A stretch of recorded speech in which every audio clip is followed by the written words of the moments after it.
നിങ്ങളുടെ favourite shows ഇനി ഒരിക്കലും മിസ്സാവില്ല. ഇപ്പോൾ C5 കാണും നിങ്ങളുടെ ഫേവറേറ്റ് ഷോസ് തികച്ചും സൗജന്യമായി.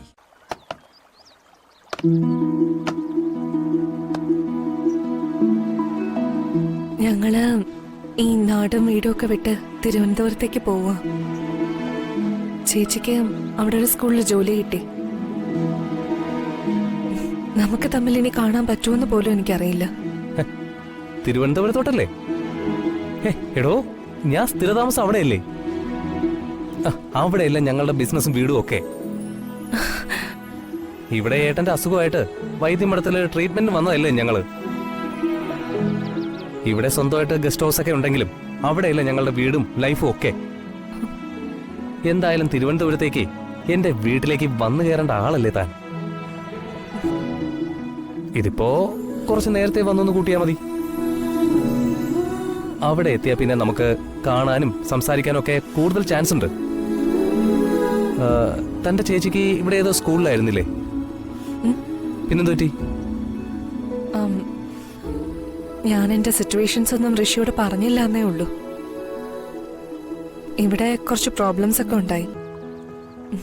ചേച്ചിയുടെ ജോലി നഷ്ടപ്പെട്ടു. തെളിച്ചു പറഞ്ഞ വീട് പോലും വിൽക്കേണ്ട ഒരവസ്ഥയായി. വീട് വെച്ച് കുറെ കടമുണ്ടായിരുന്നതൊക്കെ വീട്ടാൻ സാധിച്ചു. എനിക്കിവിടെ ഒരുപാട് ഇഷ്ടമായിരുന്നു. അച്ഛൻ ജനിച്ചു വളർന്ന സ്ഥലം, അച്ഛൻ ആശിച്ചു വെച്ച വീട് എല്ലാം പോയി. ഭാഗ്യത്തിന് ട്രിവാൻഡ്രത്തൊരു സ്കൂളില് വേക്കൻസി ഉണ്ടെന്ന് കണ്ട് ആപ്ലിക്കേഷൻ കൊടുത്തു. ഇന്റർവ്യൂ കഴിഞ്ഞ് അപ്പോയിന്റ്മെന്റും കിട്ടി. ഉടനെ ഇവിടെ നിന്നെല്ലാം കെട്ടിപ്പെറുക്കി പോണം. എന്റെ പാർട്ട് ടൈം ജോബും ഇതോടെ അവസാനിച്ചു എന്നും പറയാം. അവിടെ ഏത് സ്കൂളിലാന്നാ പറഞ്ഞേ? Sharadadevi UP school. Really? Oh, what a coincidence. എടോ, ശാരദാദേവി മെമ്മോറിയൽ സ്കൂളല്ലേ?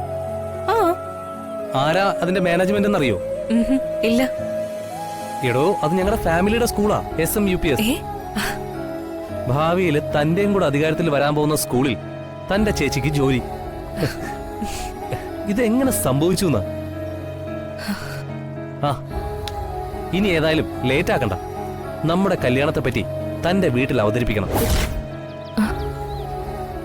പിന്നെ ഗോപികയ്ക്ക് അവിടെ വീടും ജോലിയും ഒന്നും അന്വേഷിച്ച് നടക്കേണ്ടി വരില്ല. ഞാനും വീട്ടിൽ സംസാരിക്കാം. സത്യത്തില് വീട് വിറ്റതും ചേച്ചിക്ക് ജോലി നഷ്ടപ്പെട്ടതൊക്കെ ഒരു കല്യാണാലോചനയുമായി ബന്ധപ്പെട്ട. ഇഷ്ടമില്ലാത്ത ഒരുത്തനുമായിട്ട് പ്രപ്പോസൽ വന്നപ്പോ ചേച്ചി അത് വേണ്ടെന്ന് പറഞ്ഞു. അതിന്റെ ഫലമായതല്ല.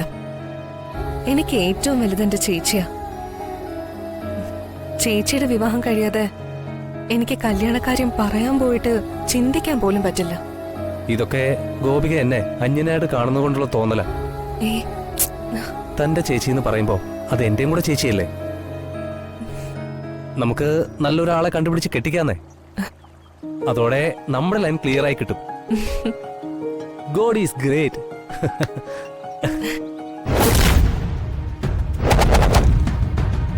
ഡൗൺലോഡ് ചെയ്യൂ C5 ആപ്പ്. കാണൂ എല്ലാ എപ്പിസോഡുകളും സൗജന്യമായി.